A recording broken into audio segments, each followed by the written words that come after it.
Ba-da-ba-ba, ba-da-ba-ba. All right.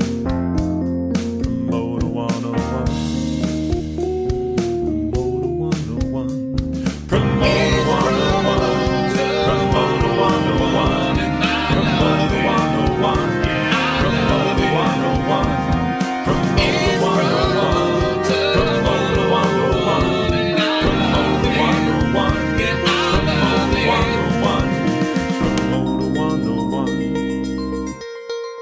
You're listening to Promoter 101. This is Martin Atkins from Public Image, Killing Joke, Ministry, 9 Inch Nails. I got a Grammy, a pig face. Fuck off. Promoter 101 is back. We've got a good one ahead. This is episode 153, and featuring on later in this podcast, we have Charity Network's Vice President of Music Business Development, Nichol Carlson, helping us explore how to give back from the inside of the music business. And welcome to the podcast, as always, Mr. Dan Steinberg. Plus, we've got a war story from Staples Center and the Microsoft Theater and LA Live's president, Lee Zeidman. Plus, we have a very special guest joining us for the wrap today from the land of the Twin Cities. He hates it when we call it Mini, Luke. He fucking hates it. Mr. Rick Hansen is in the house. What's up? Not too much right now. Just out here seeing one of your shows and excited to see it. What's bringing you out to Seattle this weekend? What show? It's at Esky Trucks Band, but I also wanted to check out all the STG theaters because we like working with them too. Broadway Across America and STG, former little Midwest to West Coast alliance. I like it. Absolutely. It's kind of gangster if you think about it. If we get like a rivalry going, like the Twin Cities versus SeaTac fucking collision, man.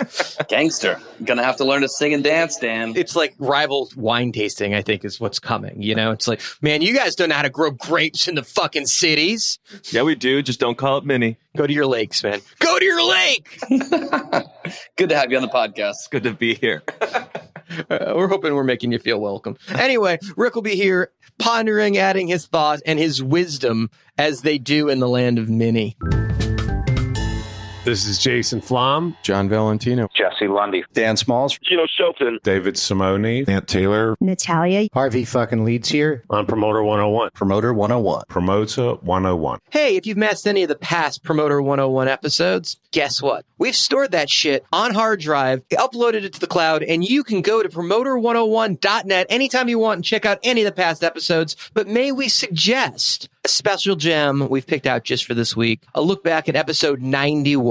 91 was a great podcast. We had all the way from Copenhagen, Denmark, Beatbox Entertainment's Matt Sorensen gave us an insight at the booming festival business in the Nordic countries. Plus, we've got Home Free on the podcast talking about how they interact with their manager and their production team. That one should be particularly interesting to you, Luke. It would be indeed. We guested a little bit on the podcast at a great show, sat down with the guys, and your amazing promoter rep on the road, Abe Nielsen. It was a great interview. We also had a war story from Las Vegas. AEG Presents. Bobby Reynolds was on the podcast. Always a good time. Plus, you and me in Lincoln, Nebraska. When is that going to happen again? And let me go ahead and make a prediction. Fucking never. Never say never to some place like Lincoln, where we can sell out nearly half of an arena on a rained out show with Home Free and the Oak Ridge Boys. Hey, I'm not saying that we won't send the artists back there. I'm just saying that we're not going. Hey, if you've got a minute, you can drop us a review. Stand in the line in the bank. Maybe you're on the pot. Maybe you're doing laundry. I don't know. You got a free minute. You're listening to the podcast. Drop us a review. Tell a friend. Share it if you will. Hey, this is Mark Norman with AEG Concerts West on Promoter 101. Promoter 101 Flashbacks. Episode 12. Jay Marciano. You said during an interview with Ralph Simon, 70% of the tickets sold through all our venues right now are sold through the data and not through traditional media. Geeking out on this. Can you expand on it? You know, at what point do you turn... That's true, right? It's true, and it's only moving in one direction. And at what point do you turn off the traditional media buys? You know, some of that's great brand building for the artists. Some of it's vanity. Some of it does sell some tickets, admittedly. But, you know, just look at the size of the pre-sale where you're selling out arenas on pre-sale. And that's all data-driven. You know, it's somebody's data. It could be ours, could be the venues, could be the artists. But in the aggregate, the data is driving the sales. How you manage the data is complex. And I'd love to tell you we've got it sorted out. I think a lot of people are trying. We don't have it completely sorted out, but I think we're feeling good about the progress of that. And you were talking about overhead a minute ago. Amy knows this. We just approved a $10 million, marketing budget for next year, and it's all personnel. So it's all people. It's not even about the software. It's not about whether we're keeping our data in the cloud. It's not about that at all. It's about, someone has to be your Facebook expert. Someone has to be your Twitter expert. Someone has to be an expert at buying digital media. And someone has to manage your database. And someone has to be able to analyze it. You're more than just capturing email addresses. Oh, yeah, no, it's no longer the phone book. I mean, I think when we first started, it was, hey, we got a lot of names, just to hit them all. And, now we've gotten much better at finding and knowing where those music fans are and what it is that they're interested in seeing. This is Christine Marshall from CAA, and you're listening to Promoter 101. Joining us first on the podcast today, we have from the City of Angels and the Staples Center, Microsoft Theater and LA Live, President Lee Zeidman here on the podcast to share a war story with us. I don't know if it's a war story, but it's just a feel-good story. Back in 2008, there were tremendous fires in Southern California, as there are tremendous fires just last year in Malibu and up north in California. Horrible things. It's one of the things that we deal with, living in the land of sunshine.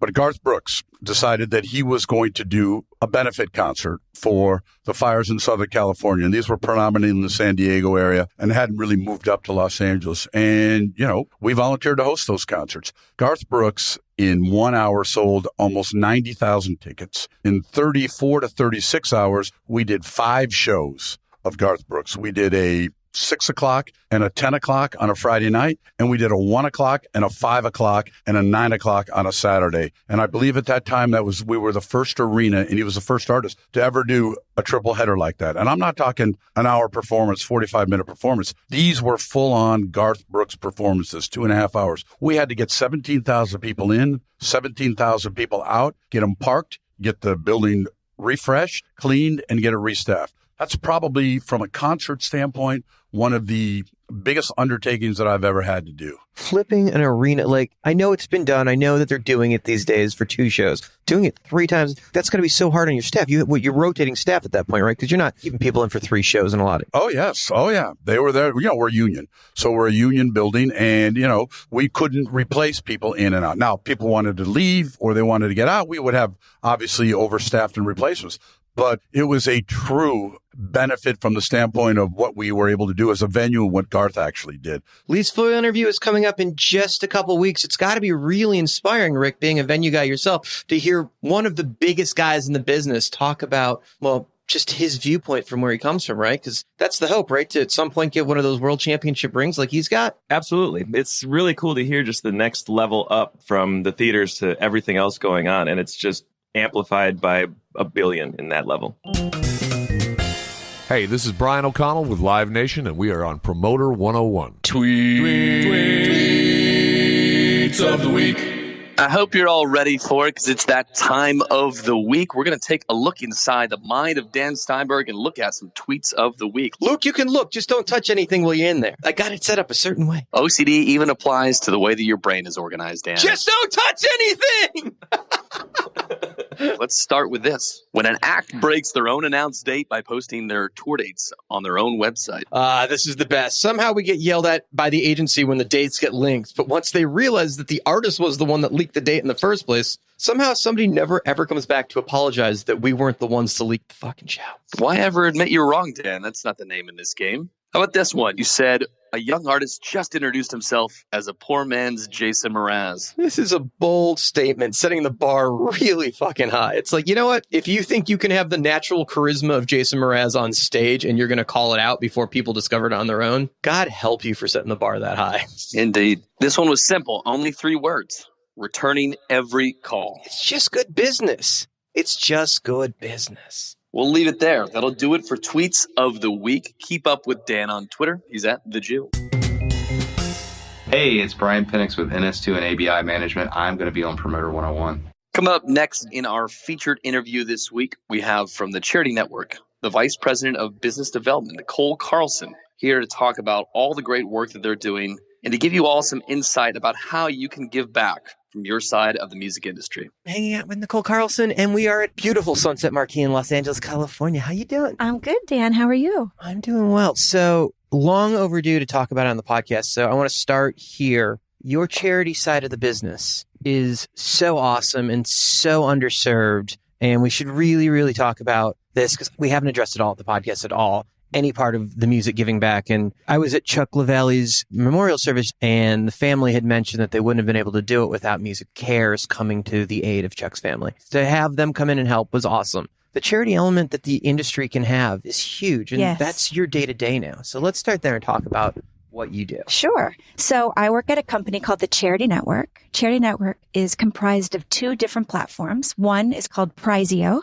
sweepstakes platform. One is called Charity Buzz, auction platform. So both platforms deal with experiences, a chance to go to Paul McCartney, go to sound check and meet him for a few minutes before the show, a chance to go to a movie premiere, the Oscars, the Grammys, any of these amazing experiences. Experiences you really can't buy otherwise. Experiences that you can't really buy. Plus. That's exactly right. So that plus is really what sets these experiences apart. Charity Buzz, the auction platform, is really our community. These bidders are millionaires and billionaires. We've got about 250,000 of them, which is pretty incredible that we've built. It's a lot of whales. It is. It is. And it's not massive. It's not eBay. It's not millions and millions, but it's the right people that you want. The average person can't afford the experience. And in all fairness, you're not selling to the average person. You're trying to get the most money possible for the cause. That's right. Because these celebrities aren't necessarily going to do this for 900 people, but they're going to take a couple minutes to bring in this ridiculous amount of money. Sure.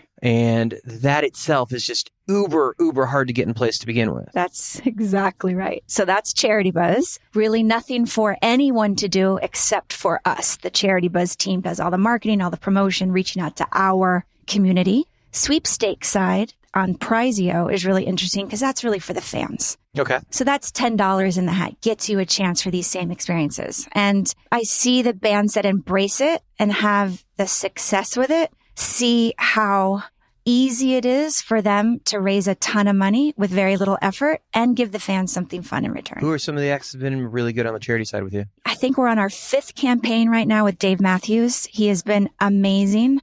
Last one raised almost $1 million with a single campaign. He's been great. Dead & Company are on their 3rd campaign. Did 3 or 4 campaigns with Depeche Mode. They were incredible to work with. We've done Josh Groban. We've worked with U2. It's really all across the board. We've been really, really lucky. Bands with hearts. Bands with hearts. It's easy to know that Dave has got a heart, but getting to Dave is not the easiest thing in the world, right? How do you go about, without having a personal relationship with Dave, and maybe you do, but how do you go about creating that bridge so you can get the whales that will donate an amazing amount of money? That's a great question. So that is my job at the Charity Network, is to do all the outreach. So I'm business development, which was challenging at the beginning to kind of make a transition from where I was marketing at a record company to business development.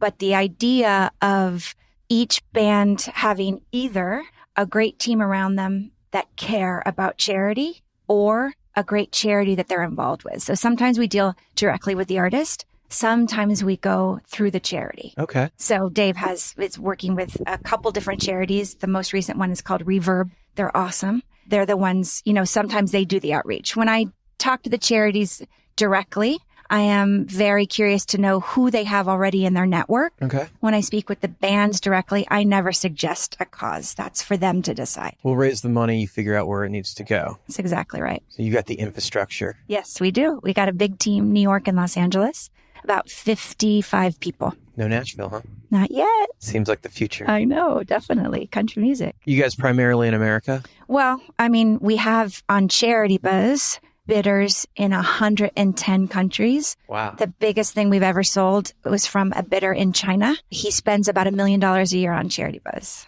$1 million a year.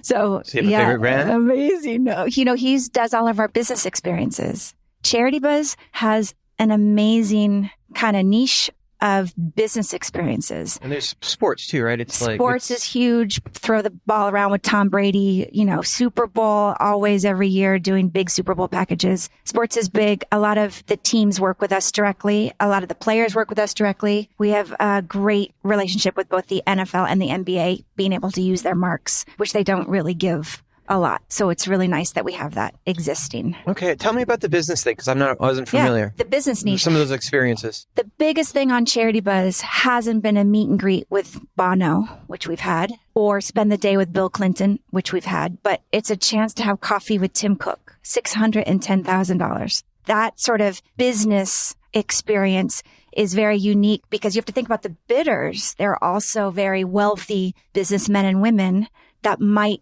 think it's a bigger bang for their buck to get that 30 minutes with Mark Cuban or get a chance to pitch, one of the sharks on Shark Tank or any sort of business experience as opposed to having lunch with Julia Roberts. Okay, I get that too. Yeah. On Charity Buzz, Prizio, it's definitely music, definitely experiences, fans, actors. So who are some of the people that have given you their times to do that? Oh my gosh, we've had everyone from big executives. Lucien Grange has been on our site. All of the agents have been on our site. CAA is awesome to us. They've all given time. Michelle Jubileer was just on our site recently. She's a new board member for Planned Parenthood. So folks that do it for their charity, it's just a really easy way. I don't know if you've ever been on the board of a charity, but usually you're responsible for a certain amount of money every year. And you've got to write that check or you have to get something in kind. They normally want somebody a little bit more classy for their boards. I'm not the person they're calling. Maybe. You never know for the future. Jason sits on the boards when it comes to somebody from Emporium should be on the board of this. It's always Jason.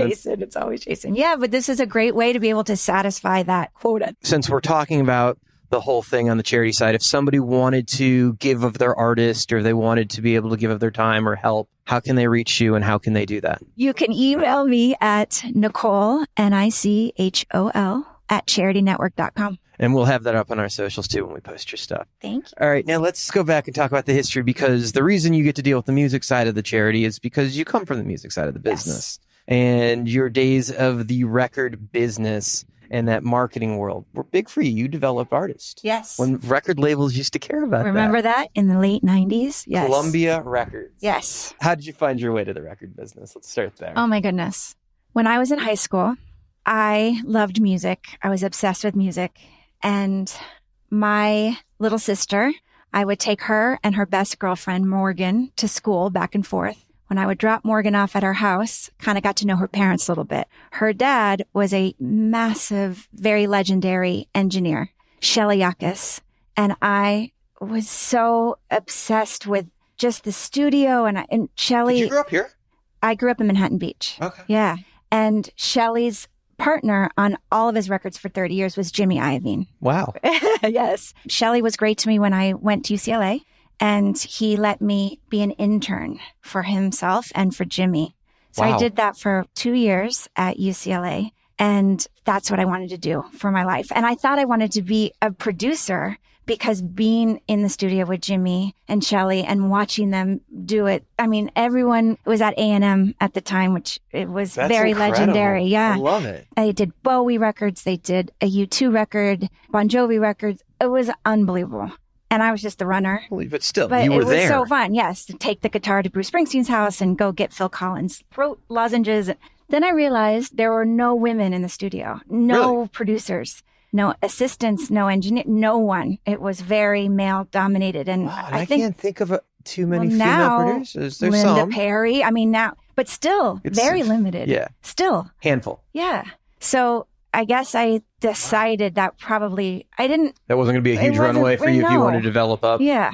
But Jimmy was starting Interscope at the time, and I wanted to work with him, but I ended up not going in that direction. I met with Missy Worth at Columbia Records. I haven't heard that name in forever. She's fabulous. I just saw her. So I went to go work for Missy. She was the GM of Columbia Records at the time.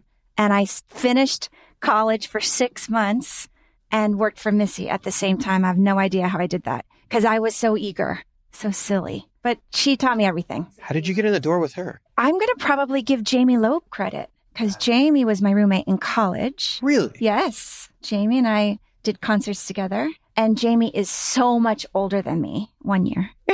1 year. So she's started gonna working. kill you for that, by the way. I know. Always remind her of that. So she started working at Universal Amphitheater for Missy. Okay. And then Missy moved over to Columbia and was looking for an assistant. And I was just graduating. Columbia is where it all started. Who are some of the better artists that you were trying to break that was good enough that should have broke that just didn't? Oh, are you kidding? So many. Give us a couple. Oh my God. I loved Aqualung. Do you remember Aqualung? Yeah, I do. Oh my God. He was an amazing songwriter. Moses Mayfield was another one that was such the buzz was there too. We thought that was going to go. Right? We all fought for those shows. Yes. Even Augustana, who are still doing great things, but I remember how hard we worked on them. The Fray, all these bands that had these huge singles. Not that the music wasn't there with the follow-up. It's just that, if it didn't catch, it was heartbreaking. Right. That 60s area of one-hit wonder came back. Yeah. There's a lot of these bands that could not break a second single to save their life. Oh my God, Tal Bachman. Remember Tal Bachman? I do. Oh, Giggy Ta, all those bands. It was like 1 second, one hit. Just Kula Where's the Shaker. next? I'm trying to think of these, but for every 10 of those awesome bands, I had a John Mayer. It's not about getting lucky. It's just timing. All the things you couldn't really make happened for some of those guys and girls. So you move into brand sponsorships with the artist and creating strategic partnerships. Before, people were really doing that. It used to be there'd be a banner at the show and they'd give a check to the band, but it built out. The bands never embraced it at the beginning. Nobody wanted to be considered a sellout. Absolutely not. And I remember so clearly the very first sort of bigger partnership that I remember seeing was Destiny's Child. And I think it was McDonald's, but it was Destiny's Child and later Beyonce. I saw embrace brands in a way that the rock bands weren't doing yet. So I learned a lot from that partnership and tried to build bigger partnerships on that level. But as I left the music business, I think the brand partnerships was kind of taking off, as was those 360 deals. So I left just as all of that was coming together. But Starbucks, Vans, Vanity Fair, DirecTV, Apple, these are some pretty amazing names. DirecTV was a great partner because they were so hungry for content. So we would do specials with them, concerts with them. It was really hard to get concerts on television. MTV was waning, and so that they were great. They were a great partner. It seems like that's sometimes the most important part of the conversation now. Absolutely. How else do you get the music out there these days? I remember when the activation was a banner. All right, so you had Big Picture Music. Vice President was your role. That's a pretty big title. That's a great title. So in case the president died, you're in charge of the whole fucking thing. Well, that was Paul Kremen's company, so he's definitely still around and doing very well. Paul was great. I came out of Sony kind of gun shy about staying in the music business. I didn't want to stay in it. You wanted to find a new place? I did. I just didn't know what that place was or should be. And I didn't have an inkling about charity yet. I didn't know that that was going to be my path. And I didn't want to go to another label. And so Kremen gave me an amazing opportunity. He had a great little marketing company for a couple of years that I was a part of. And it was awesome. We did some great projects. So digital, convincing people to even do it had to be... Yeah, definitely. I think Kremen's company was very ahead of its time, and it definitely gave support to artists that needed that extra beyond just the label stuff. And that's really how he structured it. You guys are working with some of the biggest acts in the world, right? Like U2, The Stones, Shakira. Look at this list. Sheryl Crow. Herbie Hancock. I got to hang out at Herbie's house a bunch for that album. Amazing. Yes. You got to know your history. Hang out with Herbie Hancock. You got to know your history. Yes. Yeah. That's kind of your mic drop moment right there. It's what's Herbie Hancock like? Oh my God. Awesome. He lived in the same house for 40 years and he would do all his meetings at his house. It was surreal. He's incredible. Just a really incredible artist. And there were so many cool guests on that record. It was really an eye-opening experience. At the label, I definitely had interaction with my artists, but not like when I worked with Kremen because, we were really day to day on a lot of these things. So I loved it at that level. He had a studio in his house. We got to hear all the album before it came out. It was awesome. Okay. So from there, you wound up at Sony for a little while, right? After Kremen, I found my way to Charity Buzz. Okay, you were working the Sony Pictures soundtrack. They were one of our clients. Got it. Leah Volek over at the soundtrack department. We got to do Eat, Pray, Love which was really fun. Biggest movie of the I year. know. think Plus, it's I got an insane. album credit on that, so that was awesome. Okay, so you did find your way out of the music I industry did. eventually. I did. And yet still working in the music industry. Yeah, found kind of the other side of the world with charity, which was tough. So how did that come about? I didn't know anything about charity. I had never volunteered for a charity. I was not involved in any charities. And I was trying to find a way that I could utilize my awesome Rolodex for just some other aspect of the business that would think that my contacts were interesting. And I had a friend, still have a friend, who was at Sony, and she had left years ago to go work for Richard Branson. So I had it in my head that I wanted to go work for Richard Branson. And I kept bugging her and bugging her and bugging her. And she finally called me one day and said, "You're not going to move to London and work for a nonprofit. It's not you." And she was right. That's not me. She told me about Charity Buzz. And she told me that Richard loved the company and did a bunch of things. And the more I investigated Charity Buzz, I thought maybe I could do that. So I reached out to them. I was very not like myself. I was very pushy. And I really wanted to see if I could make something work with them.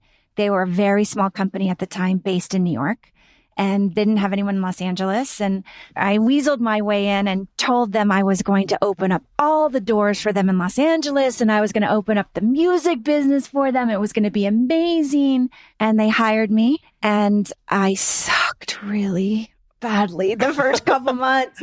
I was so naive coming out of the music business in general. I didn't have a handle on what sales meant. Okay, so this is like 8 years back, right? Yes. Oh, it was very challenging for me because it is not really in my nature, I don't think, or at least it wasn't 8 years ago, to sell. And not just to sell, but to identify targets, pitch, close. I just... You had to relearn the process. Oh my God, yes. New set of traits. Yes. And it was a muscle So I had how never... long did that take for you to get your feet under you? And... Oh my God. Well, I started in August and by January, my boss flew out from New York to say, "Listen, you've had a nice run and I think that this is not for you." Oh. And I was like, oh my God, I was crushed. I couldn't I'm being believe fired it. from a charity? I couldn't believe it. I couldn't believe it. So I somehow got, a little reprieve and asked him to give me, 6 weeks to show him what I could do. And I totally changed my way of working because what I'd been doing, what I'd been doing was not working, right? Reaching out to labels and agents and people that, no offense, but that's not what they do. Right. Their job is to bring in revenue. That's right. And I didn't think that way. But those were your friends. So you Those thought are my that friends. they would get it done for you. And of course, all my friends were great. Yeah, we'll let you know if we need to do something. If my artist wants to do something, I'll let you know. Right. But And it's not I a took priority that, today. Yeah, but I took that as an answer. But that's not a salesperson. Right. So I really changed my thinking and I started reaching out to charities, of which I knew none. So I reached out to the Grammys. They're a nonprofit. So they were one of my first clients. I reached out to City of Hope. I reached out to TJ Martell. I started identifying charities that were actually, in the entertainment. The Oscars, I reached out to the Oscars and they all wanted meetings. They all understood, let me raise money for you. Right. Oh. And they had the content. They had the That's ability to bring you exactly content. right. So you reversed the process. That's exactly right. Yeah, it was interesting, but it was definitely sink or swim. I learned. So in that 6 weeks, you figured it out. It was horrible, and I did figure it out. It seems like it's going all right. You're not waiting for that flight. It is. That's right. I think the first couple of years of Charity Buzz was not just a learning curve for myself, figuring out how to do sales, but a learning curve. You talked when we first sat down about how the industry, entertainment in general, has really come around to charity. It is almost mandatory now for a celebrity to have a cause or something that they're affiliated with. And I didn't see that 8 years ago. It was just educating people. Digital fundraising is scary. It's different. The charities don't embrace technology well. They're very slow moving. And it's hard to get the charities out of the mindset of, and we're going to do a gala. And we're going to do direct mail. There was a time I think we all hated the word benefit because people come out, everybody wants to touch the cool of the musician, right? We all learn to hate this world because you hear the word benefit and it's from somebody that's not really trying to serve the foundation they're trying to raise money for. It's because they selfishly want to hang out with the artist. Yeah, absolutely. And most benefits lose money, which I think is... Of course, the energy to put it on, the money, the time, yes. It's like, why don't you just buy a ticket to see that artist and write a check? Yeah. They don't need to be connected. That's but right. yeah, so we all were burned in our head for years and years and years, unless the artist is behind it. Right. Don Headley with Woods or whatever. It's like I'm adding $1 for every ticket on the entire tour raised all this money.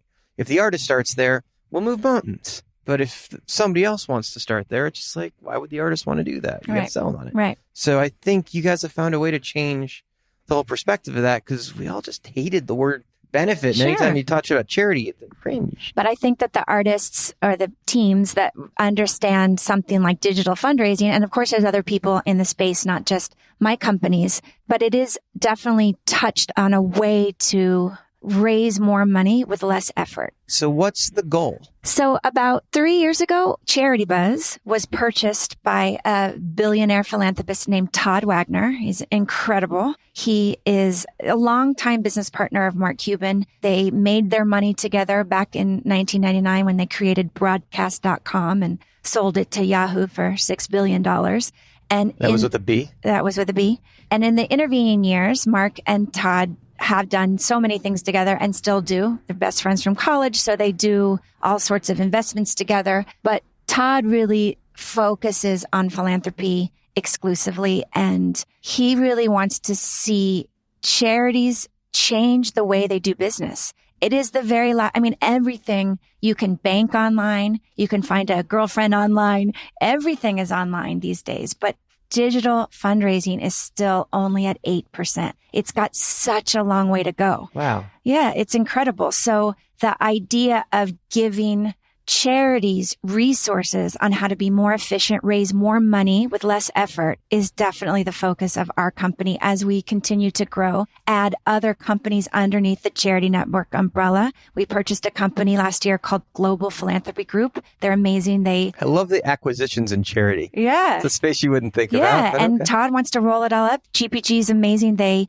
help brands like Weight Watchers and Gucci, and they help celebrities like Madonna and Miley Cyrus with their philanthropic footprint. And so if we can grow that business, it just helps more people exactly get aware and really understand how they can change the world. Coming at nonprofit from a corporate side point to grow it efficiently. Absolutely. And the easier that we can make it for a brand to give back, the better. HBO is one of our best partners. It doesn't even faze them. They give me tickets to everything. Game of Thrones premiere with the cast, walk on roll for Larry David, a chance to meet the girls from Big Little Lies. We're getting ready to launch something with Silicon Valley. They understand better than almost anyone how to leverage their assets. They pick different charities for every single thing that they do. So smart. Raise $1 million a year with us. It's amazing. How you get to do that is so incredibly cool. Yeah, it's fun. Love It's really fun. I can't thank you enough for taking the time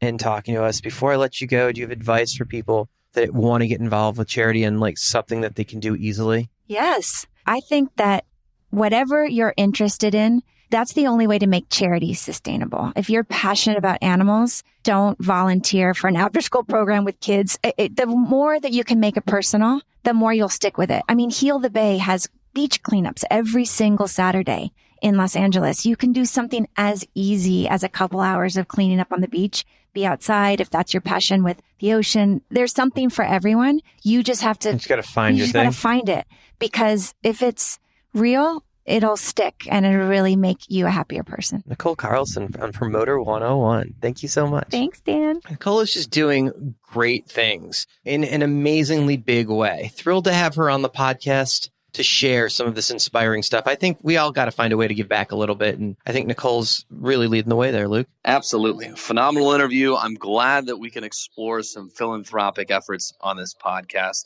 If you want more information, you can check out the Charity Network. We'll make sure to post their socials and everything on our website later this week. It seems like, Rick, the Trust should do some kind of big donation to Nicole's cause since you're here this week, right? We'll look into it for sure. We have lots of other charities we work with back in Mini. Well, we'll make sure to connect you guys and make sure to follow up on that. Absolutely. Do you have any good charities that you work with in the Twin Cities? Yeah, I do. One that I'm actually really involved with is called Tickets for Kids, and it helps get tickets to concerts, sporting events, and kids events out to people that wouldn't be able to normally afford to go to shows. So it gives them an experience to go to these shows, and the response has been fantastic. So you're papering the show through the charity, but not to people that can actually give you F&B. So it's actually a selfless cause. It's not like you're papering, you're like, but we'll make the F&B. You're like just giving entertainment away for the sake of like giving it to people that wouldn't get it otherwise. Absolutely. And it's not just our venues either. We do like the Twin Stadium, the Vikings, and all other things. And it's not just papering. You're correct. It's a good cause. Check it out. It sounds like it truly does. And I think everybody deserves a little bit of a way to get away from their troubles for 3 hours and enjoy and relax. Absolutely. My name is Joey Scolari. I'm the head of industry relations for Live Nation Canada. I'm on Promoter 101. That does it. Episode 153 of Promoter 101 in the bag. Thank you so much for tuning in. And thank you to our amazing guests this week from Broadway across America. So glad to be joined by Rick Hansen up for Tedeschi Trucks. Rick, great to have you on the podcast. Thanks so much for having me. He just dropped your name in the same line as Tedeschi Trucks. It's somehow like you're involved with them the way he said that. That's pretty awesome. We'll be back next week, as Luke said, and I think he'll be in a different wind tunnel as that projection is bouncing pretty good. It is unfortunate. I'm recording in our office hallways today because Jamie Lynn Spears is in my conference room taking up a meeting right now. So unfortunately, I can't do anything about that. Anyway, we'll be back Monday at 5 p.m. on the Pacific Coast, 7 p.m. Central, and that's 8 p.m. Eastern Time. That's not right. No, it is. That's right. No, you got it, Dan. You got it there. Join us at any of those times. We're going to have from ICM Partners, Craig Bruck. He's diving into Postmodern Jukebox and Puddle's Pity Party. Got to be a great interview. Here's a guy that has found YouTube sensation and rode the hell out of that wave, and he's going to be here to talk all about that. But until then, we're wishing you sold out shows for the week to come. Cheers! Call your mother. Call your mother. This is Marsha Vlasic, president of AGI Talent Agency on Promoter 101.